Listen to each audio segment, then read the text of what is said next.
Reveal strategies to help you form good habits and break the bad ones. You'll also learn to recognize how tiny daily habits can have an incredible impact on your life and your future. Want to get access to more audiobook summaries like this? Click the subscribe button now and get notified each time we upload a new free audiobook summary on YouTube. Summary of Atomic Habits by James Clear, written by Lisa Lowry and narrated by ProBooks. Introduction. If you're looking to get your life back on track, then Atomic Habits offers an easy framework for improving your life every day. James Clear, one of the world's leading experts on habit formation, reveals strategies to help you form good habits and break the bad ones. You'll also learn to recognize how tiny daily habits can have an incredible impact on your life and your future. If you find that you struggle to change your habits, the problem isn't you, but your system. You see, your brain is wired to complete activities that are both easy and provide immediate gratification. Luckily, James Clear provides a proven system that will help you change your habits and take your life to new heights. Through this book, you will learn how to make time for new habits, overcome a lack of motivation, and willpower, design your environment to make success easier, and learn how tracking your habits and finding an accountability partner will help you succeed. Chapter 1. Why small habits can make a big difference. When it comes to success, many people are focused on the wrong thing. They focus on the end goal versus the journey it takes to get there and believe big decisions will get them to their final destination. However, this couldn't be further from the truth. In fact, 1% of improvement each day means that he will be 37 times better than you once were. But if you declined 1% every day, you will decline nearly zero. In other words, it's the small habits that matter. And that makes the biggest difference. For example, a plane traveling from Los Angeles to New York requires a specific degree direction to get its final destination. Imagine if the pilot adjusted its course just 3.5 degrees south. This may look like nothing to the average observer. The adjustment is so small many people wouldn't even notice. Of course, upon landing, the passengers would notice a big difference. That small course adjustments would change their final destination from New York to Washington, D.C. We don't typically notice tiny changes because the impact is not seen immediately. The impact may not be seen for months or even years, but the results can be enormous. For instance, eating a slice of pizza certainly won't make you unhealthy. However, if you eat a slice of pizza every night for dinner, then you'll likely see a change in weight over the course of a year. Similarly, taking a 30-minute yoga class one day won't immediately make you in shape. Instead, it's small habits over time that compound into major results. Results in life are a measure of habits. The net worth of a person is simply a measure of their financial habits. Similarly, a person's health is a measure of their daily habits of diet, exercise. Time magnifies the margin between success and failure, which is why our daily choices have a greater impact than we realize. If you want to predict where you will end up in life, then simply follow the curve of your daily choices. Bad habits can affect us just as easily as good habits can build us up. This is why it's important to understand how you can design your daily habits to your advantage. The key is to make tiny changes in your behavior, which when repeated over and over will become habits that lead to big results. Chapter 2. How habits are formed. How many times you begin a good habit, like exercise or meditation, only to find that after a few days or weeks it's only become a real hassle. Habits are challenged to change because many people try to change them the wrong way, or try to change the wrong things. To change our habits, we must first understand how habits are formed. The process of habit building can be classified into 4 steps. Cue, craving, response, and reward. Think about what you do when you first get into your car. You probably Put the key into the ignition, put on your seatbelt, check your mirrors, and then head on your way. You don't even think about the process, you just do it. It's a habit that you repeated so many times that it's become instant and happens automatically. So how are habits formed? Begin with a cue or trigger. To act, for instance, getting in your car. Cues used to perform an action that will get you from one destination to the next. The second step is craving for a change in state. In this case, you want to go somewhere. Your response is to put the car in drive and go. The final step is the reward, a feeling of relief or comfort that comes from arriving at your destination safely. This habit loop can be applied to many habits that you complete daily. For instance, brushing your teeth in the morning. Your cue might be eating breakfast or drinking coffee, triggering a craving to feel fresh and clean. Your response is to head to the bathroom sink and prepare your toothbrush. Your reward is a mouth that feels fresh and makes you ready to take on your day. The cue always triggers a craving which motivates our response. Then a reward is provided, satisfying the craving and becoming affiliated with the cue. Our behaviors are driven by a desire to solve a particular problem, which is a part of the cue and craving phase of the habit loop. For instance, the problem faced might include the cue of your phone buzzing with a new text message.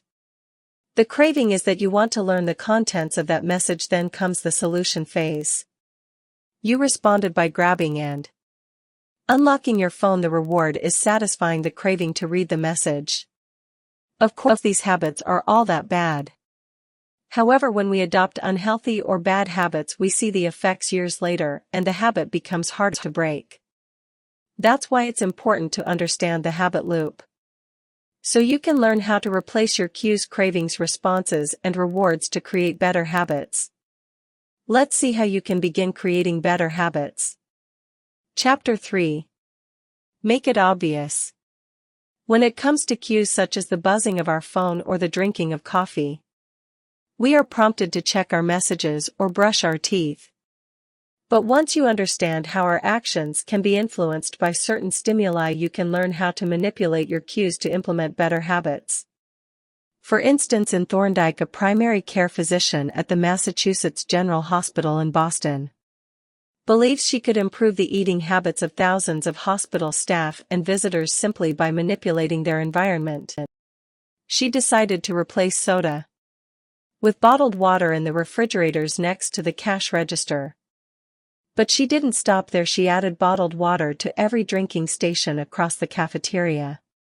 Over 3 months, the number of bottled water sold increased by 25.8%, while soda sales dropped by 11.4%. By making simple adjustments, people make healthier choices, because the cue to drink water was more prevalent than soda. You see, the most powerful sensory ability in humans is our vision. The human body contains almost 11 million sensory receptors, and almost 1,000,000 are dedicated to sight alone. In other words, visual cues are among the highest motivation for behaviors. Therefore, a small change, what we can see, can lead to a big change, and what we do. Luckily, we can design our environments to our advantage, but how? What's that? You want to create a habit of practicing guitar. You'll be far less likely to practice if you keep your guitar locked away in a box in your closet. Instead, you should place your guitar somewhere easily seen, like the middle of a room. If you want to eat healthier, place stacks on the counter in plain sight instead of hiding somewhere in the pantry. Want to work out more? Simply put your workout clothes and sneakers out the night before, so when you wake up you can see them. Creating visual cues can bring attention to your desired habit. Additionally, you can create desired cues by practicing implementation intentions. This simply means that you make a plan beforehand of when, where, and how you were going to accomplish something. When you create a plan, you are more likely to stick with your habits. For instance, a study of voters in the United States found it at citizens who were asked, at what time will you vote and how will you get to the voting station? So instead of telling yourself that you're going to exercise more Often set a plan and say on Monday, Wednesday and Friday, I'm going to go to spin class after work. And then pack a bag with you to bring for work and leave it in the front seat of your car so it stays in plain sight. Chapter 4. Make it attractive. Every day we are bombarded with advertisements aimed at making clothing, food, home goods, anything more attractive. Society is filled with highly doctored versions of reality as we engineer our photographs with ideal lighting, photoshopped edits, and exaggerated features to make products more appealing and attractive to consumers. The same can be applied to our habits. The more attractive something is, the more likely we are going to adopt it as a habit. You see, when we do something pleasurable like eat food or have sex, our brains release a hormone called dopamine, which makes us feel good. But we don't actually have to do those activities. Our brains release dopamine when we anticipate those pleasurable activities as well. This is simply our brain encouraging us to partake in a certain activity and rewarding us by feeling good. I remember feeling the excitement of Christmas morning as a child. That's because children anticipate the receiving of gifts and the visiting of Santa. Their brains release dopamine that associate Christmas with feeling good. Of course, some activities that make us feel good aren't necessarily good for us. For instance, people easily become addicted to sex, drugs, and food, all of which make them feel good in the moments leading up to and during the activity. However, these addictions can affect our health and our relationships. That's why it's important to use our knowledge to our advantage when it comes to forming good, healthy habits. If we make a habit of something that we look forward to, there will be more likely to follow through. One way to do this is through temptation bundling. Temptation bundling aims to make habits more attractive. It works when you link an action you want to do with an action you need to do. For example, Ronan Byrne, an engineering student in Ireland, decided that he needed to exercise more, but he didn't want to exercise more. But many of us can relate to something else. We can probably relate to is the fact that Ronan enjoyed watching Netflix. His solution: he hacked an exercise bike and connected it to his laptop. However, he didn't want to simply watch Netflix while riding. Instead, he wrote a code that only allowed Netflix to play it if he was cycling at a certain speed. In the end, he transformed an activity that he hated and linked it with one that he enjoyed. Well, Ronan had the knowledge to hack an exercise bike and write code to help them bundle temptations.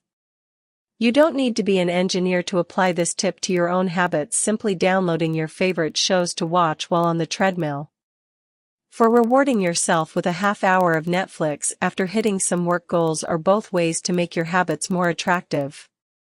Chapter 5. Make it easy. A Joy professor at the University of Florida assigned his film photography students a project to be submitted at the end of the semester to begin. He divided the students into two groups. The first group was told their grade was dependent on the quantity of photos they submitted. For instance, 100 photos earned an A, 90 photos are to be ADS-C, and so on.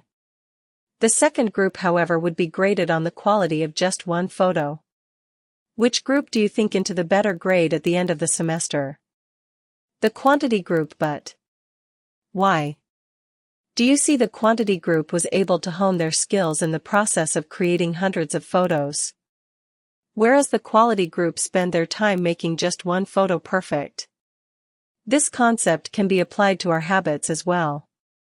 Often people are too focused on figuring out the best approach, so they never take action. They may research, plan, and strategize, but never act on the habits they wish to create. Therefore, the key to mastering any habit is to stop worrying over how long it'll take to form a new habit. Instead, make it easy and simply do it. As humans, many of us are motivated to do what is easy. The more energy a habit requires, the less likely we are to repeat it. Of course, making a hard habit easy might seem impossible, but there are many tips and tricks to make even the most difficult habits easy. For instance, the habit of sending cards for celebrations, birthdays, condolences, etc. is a nice habit to have, but The effort of going out to the store, picking one out, writing a message, and finally sending it out creates friction and makes us less likely to do it. However, the author's wife has created a hack to make a habit of sending cards a bit easier. By buying cards in bulk and storing them in the house, the author and his wife are far more likely to follow through with sending cards. They made the process easy. No longer do they have to go through the effort of going to the store to buy cards. You can use this tool to stop bad habits as well. The best way to break a bad habit is to make it impractical to do. For instance, if you want to break the habit of watching TV when you come home from work, then unplug the television and take out the batteries to the remote. You'll be far less likely to go through the effort of turning on the TV and spend your time forming a new, healthier habits. Another way to make the habit forming easy is to the 2-minute rule. The basis of the rule is to start small and make the habit easy to start. For instance, instead of telling yourself that you need to study for a class, you can start with the basics and tell yourself to open my notes. Or maybe you want to make a habit of doing some yoga after work. Instead of saying, I need to do 30 minutes of yoga, tell yourself, take out my yoga mat. By breaking down the habits into simple steps, you make the habit easier to form, which means you'll be more likely to form long-term habits. Chapter 6. Make it satisfying. The last step in making a long-term habit is to make it satisfying. Successful companies understand this concept and use it to their advantage. For example, toothpaste manufacturers saw great success when they added mint to their products, meant to allow people to enjoy the act of brushing their teeth, because it led to a satisfying minty fresh feeling. If an experience isn't satisfying, it may not be repeated again. In the 1990s, Stephen Wilby worked in a neighborhood in Karachi, Pakistan, as a public health researcher. During his time there, Wilby achieved a 52% reduction in diarrhea among the local children. In addition, pneumonia rates dropped by 40% and skin infections by 35%. How did he achieve this? By introducing good soap. If you grew up in a westernized society, then you understand the importance of hand washing as a basic hygiene skill. Of course, the locals of the Pakistani neighborhood understood this as well, but they failed to create a healthy habit of washing hands.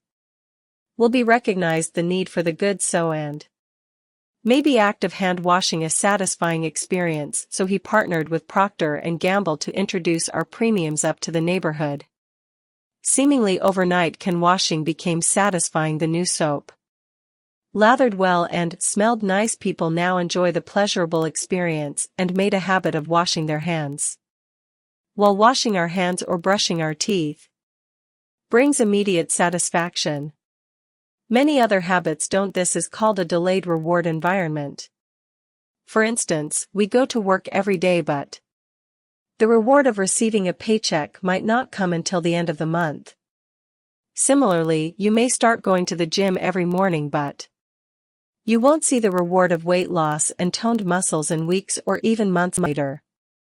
On the other hand, habits that result in immediate satisfaction might see delayed consequences. This is why people still smoke when they know the risks could cost them their lives. The consequence of cancer might not come until 20 years later, but at the moment it relieves stress and satisfies that nicotine craving. Because of these delayed consequences and delayed rewards, it's important to attach immediate gratification to habits you wish to pursue. For example, the author tells about his friend who wanted to kick the habit of going out to eat steak. You get healthier and save more money. They opened a savings account they named Trip to Europe, and every time they avoided a meal out, they transferred $50 to the account. Seeing the money going to the savings, creating a sense of immediate gratification, so would encourage them to keep up the habit. They made their habit satisfying, and eventually, they saw long-term rewards when they saved enough money to book their trip. Chapter 7. The importance of habit tracking. Kicking a bad habit or implementing a good one can be hard.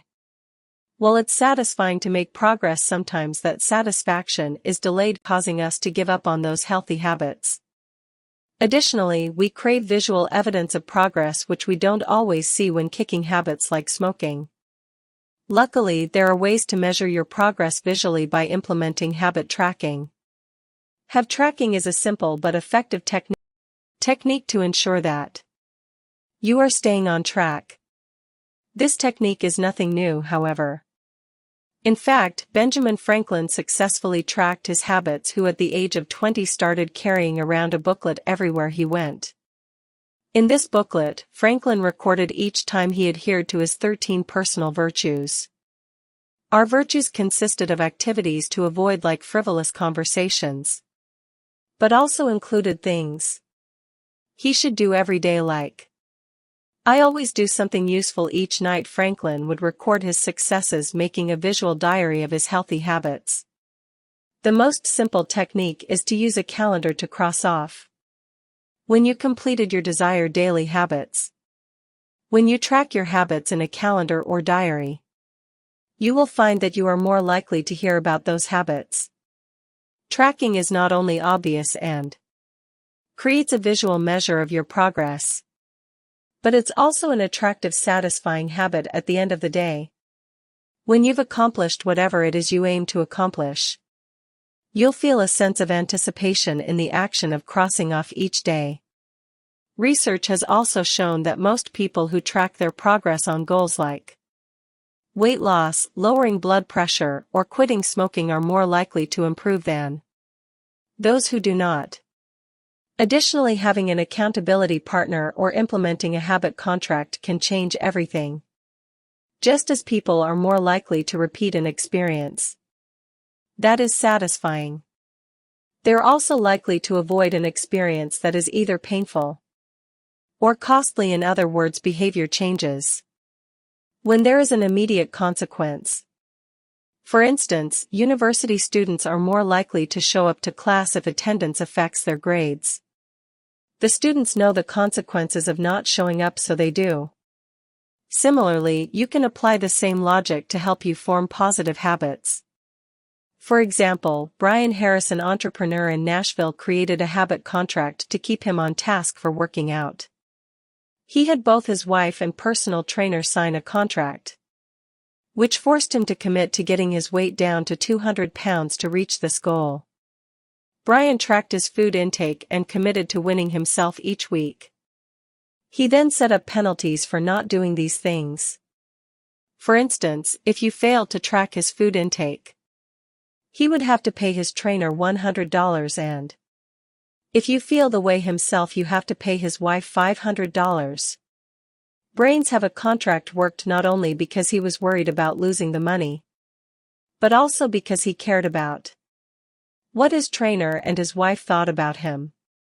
He didn't want to let them down. In fact, knowing that someone is watching you can be enough motivation for success. This is why getting an accountability partner or signing a habit contract works well in implementing healthy habits. Final summary: while many people believe that making big changes is the key to success, it's the small things we do each day to have the biggest impact on our lives. Small daily habits will affect the person we become in the future, so it's critical that we adopt healthy habits to ensure we live long, successful lives. Of course, this is easier said than done, as forming new habits can be incredibly difficult. Luckily, there are many tips and tricks to help you implement new habits today. The 4 laws of habit forming include making it obvious, attractive, easy, and satisfying.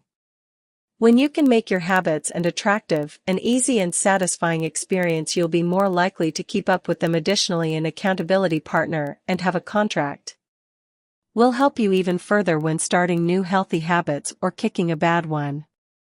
This has been a summary of Atomic Habits by James Clear. The end. Did you like this audiobook summary? Click the like button now to support our channel, and click subscribe if you want to get notified each time we post a new free audiobook summary on YouTube.